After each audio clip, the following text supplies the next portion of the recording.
Alors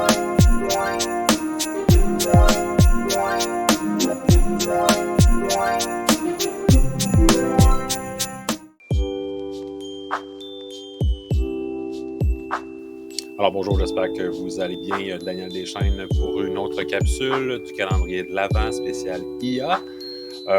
Donc pour la capsule d'aujourd'hui sur l'IA générative, on peut remonter à 30 ou 30 novembre 2022. Donc cette date-là va rester marquée comme la date de lancement de l'application de ChatGPT qui a fait couler beaucoup d'encre. Pour certaines personnes, c'est un peu l'avènement, synonyme de l'avènement de l'IA dans nos vies. En fait, l'IA générative, parce que on a des questions ici d'IA générative dans cette capsule, l'IA générative date d'environ 2014. Donc, c'est une technologie qui était existante, mais peut-être pas nécessairement visible. Alors, qu'est-ce que l'IA générative?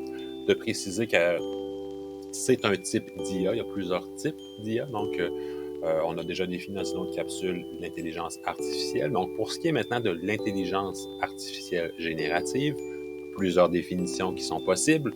Je vous en présente une de l'UNESCO. Donc, l'IA générative, c'est une technologie d'intelligence artificielle, donc c'est l'une des, qui génère automatiquement du contenu en réponse à des messages rédigés dans des interfaces de conversation en langage naturel. Donc, quand je suis dans l'application de ChatGPT, je suis en train de discuter avec un robot conversationnel qui est capable de répondre à mes requêtes, à mes rédactiques. Et c'est un peu ça qui va se produire. Plutôt que de simplement traiter les pages web qui sont existantes en s'appuyant sur le contenu qui existe, l'IA va générer un nouveau contenu. Ça, c'est basé sur son modèle d'entraînement. Ça, c'est un petit peu le côté intérieur de cette boîte-là.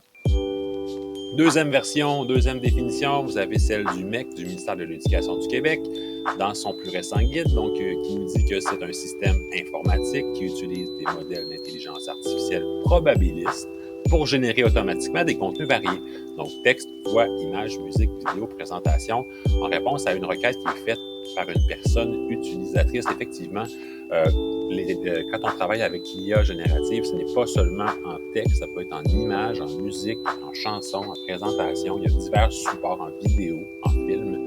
Bref, il y a plusieurs possibilités.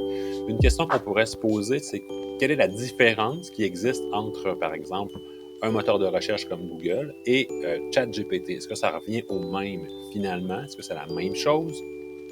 Donc, si on regarde du côté de Google, ce qui a fait en fait la révolution de Google lors de sa parution dans les années 70, dans les années 90, c'est que c'était un métamoteur. Donc, c'était un super moteur de recherche qui combinait plusieurs instances comparativement aux autres moteurs qui n'étaient pas aussi puissants.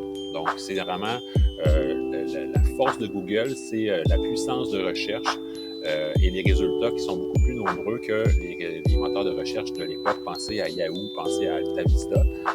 Si je vais du côté de l'IA générative, donc ChatGPT, donc ici vous voyez à gauche toutes les étapes qui sont traversées par le processus de requête. Donc lorsque je lui transmets un rédactique et lorsqu'il me transmet une production, de dire en fait que tout ça va être nourri à même en fait les données qui sont dans le modèle.